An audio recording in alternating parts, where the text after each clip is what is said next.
सच्चाई बताने आए हैं हम, गवाही सुनाने आए हैं हम।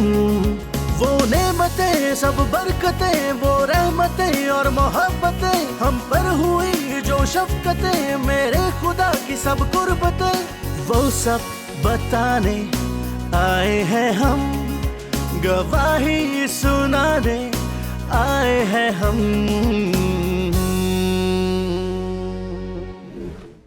वो नाम जो सब नामों से आला है, उसी नाम में आप सब पर सलामती हो।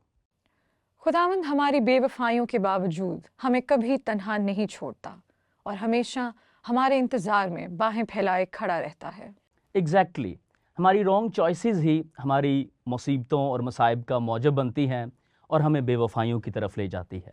एक ऐसे ही शख्स की गवाही आज हम आपके सामने लेकर आए हैं जो अपनी रॉन्ग चॉइसेस के बाइस खुदा से बहुत दूर हो गया। आइए देखते हैं कि वो किस तरह दोबारा खुदा की कुर्बत में आया। तो आइए हम इस टेस्टिमनी को मिलकर देखते हैं। जब मैं पैदा हुआ तो मैं बीमारी की हालत में पैदा हुआ और मुझे ये बीमारी थी कि मेरे पेट की अंतड़ियाँ साफ़ नज़र आती थीं और डॉक्टर्स ने कहा कि ये कभी बच नहीं सकेगा, ये अभी कुछ ही दिन का मेहमान है। लेकिन खुदावंद के फजल से और मेरे माँ बाप की दुआओं से मैं बच गया। अभी कुछ ही अर्सा गुजरा कि मैं 9-10 क्लास में पहुँचा। मेरे जो पापा के दोस्त थे उन्होंने बोला मेरे बाप को कि आप अपने बेटे को हमारे पास भेजें, हम उसको एक दुआ सिखाएंगे जिसकी वजह से आपके जितने भी काम हैं वो जल्दी जल्दी हुआ करेंगे। मुझे उस वक्त ज़्यादा इल्म नहीं था, ना ज़्यादा शऊर था। मैं उनके पास गया और वहाँ पे जाके उनसे कुछ दुआ सीखी उनसे। जब मैंने वो दुआ सीखी अभी कुछ ही अर्सा गुजरा कि मुझे एक बड़े ग्रोह, जो बदरवा का एक बड़ा ग्रोह है, उसने घेरे रखा और उसने घेर लिया जब, तो मैं उसी जंगल में रहा। ना मेरे माँ बाप को इस चीज़ का इल्म हुआ कि ये दुआ कौन सिखा रहा है, ना मुझे इल्म हुआ क्योंकि मेरे वालिदैन चर्च से ज़्यादा रिलेटेड नहीं थे। ना मैं चर्च जाता था, ना मैंने कभी संडे स्कूल कभी गया था। मेरे बच जाने के चांसेस उस वक्त भी बहुत कम थे क्योंकि बदरवा ने मेरे जो जिस्म पे एक ख़ास किस्म का कंट्रोल रखा हुआ था।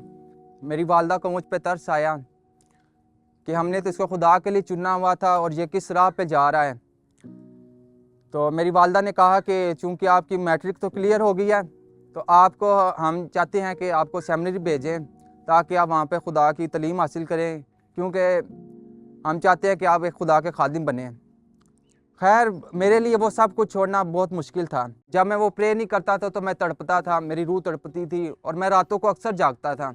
मैं अपनी वालदा का हुक्म मैंने माना और मैं लाहौर 4 साल की सेमिनरी के लिए लाहौर गया। वहाँ पर जाकर मैं 6 माह तक ठीक तरह से सोया नहीं। मैं 4 साल की सेमिनरी करके जब मैं वापस आकर मैं रूहानी तौर पे इतना मजबूत नहीं था। मुझे रियल मीनिंग जो स्पिरिचुअल के हैं वो ही नहीं पता थे कि रूहानी तौर पे खुदा में बढ़ना होता क्या है।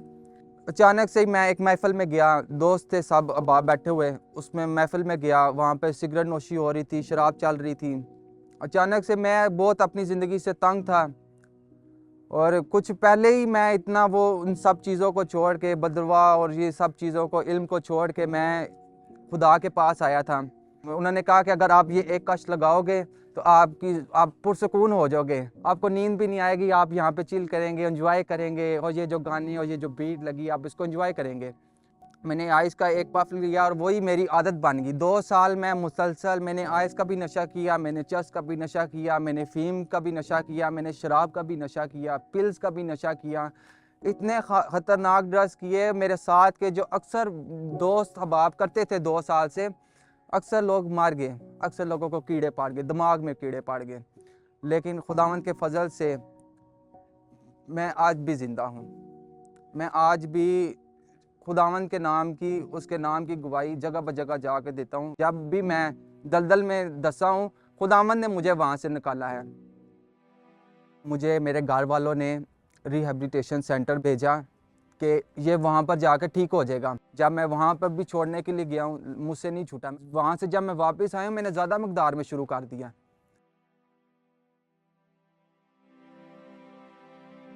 ऐसा था कि जैसे कि मैंने मर जाना है, मेरे अभी कुछ सांस बाकी हैं।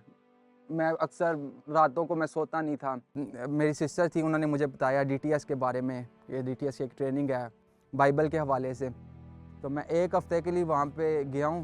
خداوند کے فضل سے میں نے وہاں پہ دعا میں, خدا کے خادم تھے وہاں پہ بہت اچھے, انہوں نے میرے لیے دعائیں کی, روزے رکھے انہوں نے میرے لیے, اور ان کی دعاؤں کی وجہ سے جو ہے میرے اندر جتنی بھی وہ ڈرگز جیسی گندی تاثیر تھی وہ ختم ہوئی, اور مسیح یسوع ناصری کا لہو وہ جو ہے میری زندگی کے اندر جاری اور ساری ہو گیا. میں جتنا بھی خداوند کا آج جتنا بھی شکر کروں اتنا ہی کم ہے, کیونکہ اسی کی وجہ سے میں آج زندہ ہوں.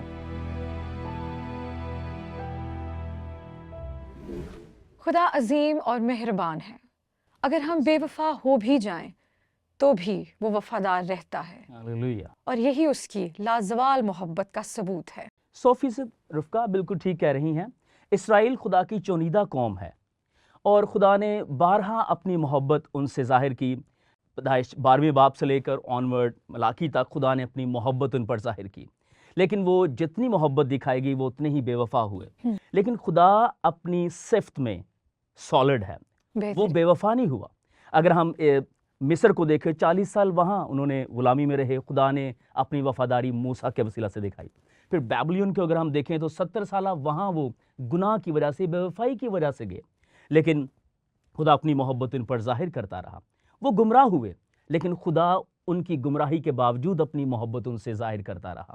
آپ نے بہت پیاری بات کہی کہ اگر ہم گمراہی میں بھی ہوں تو خدا ان کی محبت اور اس کی صفت ایسی ہے کہ وہ ہمیں نہیں چھوڑتا. ہم نے جس طرح ابھی ٹیسٹیمنی میں دیکھا, بھائی موئس کی ٹیسٹیمنی ہم نے دیکھی, ان کے پیرنٹس اور بھائی موئس خود گمراہی کا شکار ہو گئے, اور وہ ایسے لوگوں کے ہاتھ میں چلے گئے جو انہیں گمراہ کر رہے تھے اور گمراہی کی طرف لے کر جا رہے تھے. لیکن مسیح کی محبت ہم ادھر دیکھتے ہیں, جس طرح بائبل میں رومیو کے خط میں یہ بات مرقوم ہے کہ وہ ہمیں خود ڈھونڈ لیتا ہے. جس طرح اسرائیل بار بار گمراہ ہو رہا تھا تو بھی اس نے ان کو نہیں چھوڑا, اسی طرح خدا نے موئس کو اور اس کے ماں باپ کو نہیں چھوڑا گمراہی کے باوجود, کیونکہ وہ فکر کرتا ہے ہماری, اور اس نے انہیں خود ڈھونڈ لیا اور بچا لیا. لیکن رفقہ میں یہاں پر ایک چھوٹے سے ایک بات پر میں نظر مرکوز کروانا چاہوں گا. جی. خدا گمراہی میں وفادار تو رہتا ہے, لیکن کانسیکوینسز یہ ہیں, گمراہی میں جانے کی کانسیکوینسز یہ ہیں کہ جب ہم بری صحبتوں میں پڑ جاتے ہیں بالکل تو ہم گمراہ ہو جاتے ہیں, کیونکہ بائبل مقدس اس چیز کو بیان کرتا ہے کہ بری صحبتیں اچھی عادتوں کو بگاڑ دیتی ہیں. اگر آپ لوکا کی انجیل اس کا 15واں باب دیکھیں تو اس میں ایک پروڈیگل سن, مصرف بیٹے کی سٹوری ہے. وہ گمراہ ہو گیا, اس نے اپنے باپ کی قربت کو اور خدا باپ کو اس نے چھوڑا اور وہ گمراہ ہوا. لیکن اس گمراہی کے باوجود جب وہ بہت زیادہ گناہ میں چلا گیا اور وہ بھوکا مرنے لگا, لیکن باپ کی طرف سے وفاداری اس کو یہ ملی کہ اس نے کوئی اس کو ٹیز نہیں کیا, کوئی اس کو ایسا فریز نہیں بولا جو اس کو دکھ امیز ہو سکے اس کے لیے.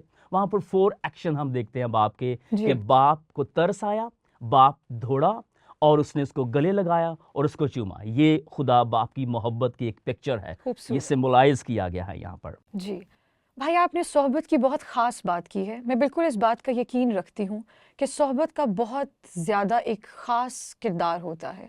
آج کی کلیسیائیں اور ماں باپ بہت ذمہ دار ہیں اپنے بچوں کو ایسی صحبت دینے کے لیے کہ وہ ایک روحانی پرورش پا سکیں, کیونکہ اگر وقت پر ہم اپنے بچوں کو یہ نہیں بتائیں گے کہ خدا کون ہے تو وقت گزر جانے کے بعد دنیا ہمارے بچوں کو وہ بتا دے گی جو خدا نہیں ہے. تو ناظرین, اسی کے ساتھ ہم اپنے اگلے سیگمنٹ کی طرف بڑھتے ہیں جس کا نام ہے انداز سوچ, جس میں ہم یہ دیکھیں گے کہ ہماری نوجوان نسل کس طرح ایڈکشن کا شکار ہوتی ہے. تو آئیے دیکھتے ہیں اپنا نیکسٹ سیگمنٹ.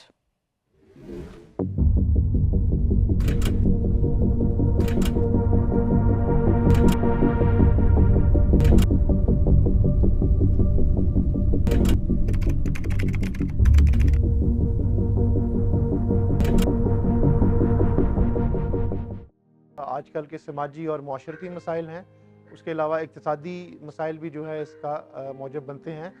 نشے کی عادت یہ بیڈ سوسائٹی سے لگتی ہے, اور ایک اور وجہ جو بہت ہے وہ پیر پریشر ہے, خاص طور پر نوجوانوں میں. بیڈ سوسائٹی کی وجہ سے. ایک تو آپ کی سوسائٹی, جس سوسائٹی میں آپ موو کر رہے ہیں, شاید اس میں کچھ ایسے ممبر ہوتے ہیں جو آلریڈی اس प्रॉब्लम से गुजर रहे होते हैं तो वो आपको ट्रैक करते हैं। इसमें मेरे ख्याल से फैमिली की सपोर्ट सबसे ज़्यादा ज़रूरी है। बंदे का पर्सनल डिसीजन होता है कि वो अगर इसकी तरफ अट्रैक्ट होता है, जब तक आपकी अपनी विल पावर नहीं है तो वो बाहर नहीं आ सकता। इसके अंदर हमारी फैमिलीज को इम्पोर्टेंट रोल प्ले करना चाहिए। उसे बताना चाहिए, उसे अवेयर करना चाहिए, उसके बाद वो उसको मेंटली प्रिपेयर करना चाहिए कि यार खुद वो आ सकता है बाहर से। उसको समझा के उसको इसके साइड इफ़ेक्ट्स बता के आप उस रीजंस और उन वजूहात को एड्रेस करें कि जिसकी वजह से वो इस आदत में मुब्तला।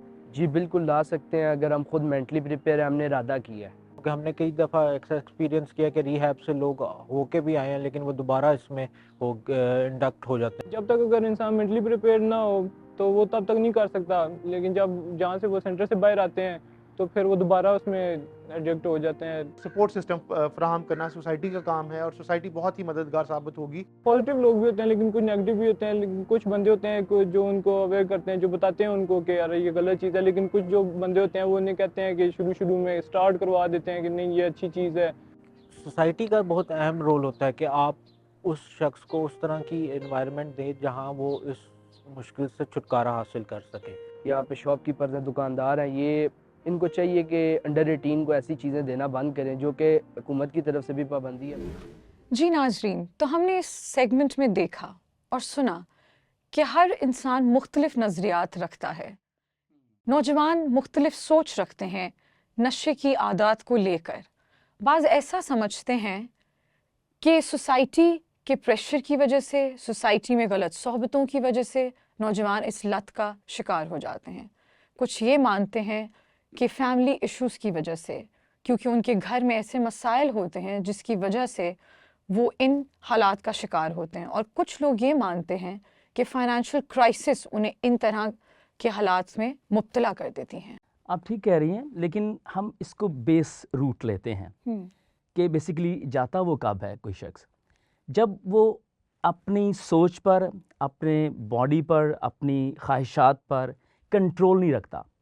फिर फैमिली और मुआशरा, सोसाइटी, मीडिया या फाइनेंशियल क्राइसिस तब उस पर इफ़ेक्ट करते हैं जब वो अपने ऊपर कंट्रोल नहीं रखता। तो मैं समझता हूँ कि कोई भी शख्स जब कोई सेल्फ़ कंट्रोल होगा, उसको अपने ख्वाहिशात पर, अपनी ज़िंदगी पर कंट्रोल होगा, तो वो इन बुरी इल्लतों से और इन एडिक्शन से बच सकता है। बिल्कुल। तो आए हम मिलकर उन तमाम लोगों के लिए दुआ करते हैं जो आज हमारे मुआशरे में इस तरह के नशे की लत का शिकार हैं। हम खुदा के हुजूर ये दुआ करेंगे कि खुदावंद मुकम्मल तौर पर उन्हें इस तरह के लत से, नशे की आदत से पूरे तौर पर आज़ादी दे और रिहाई बख्शे। आमीन। आसमानी बाप, हम बड़ी आजिज़ी के साथ तेरी पाक हुजूरी में झुक कर सजदा करते हैं और मैं तेरी बंदी के साथ मिलकर ये दुआ करता हूँ कि गुनाह में जाने के बाद बहुत से लोग मुख्तलिफ़ तरह की नशों में, लानतों में, बुरी ख्वाहिशात में अपनी ज़िंदगी को बर्बाद और तबाह कर रहे हैं। लेकिन ऐ खुदावंद, तेरा बेटा यसू उनको बहाल करे।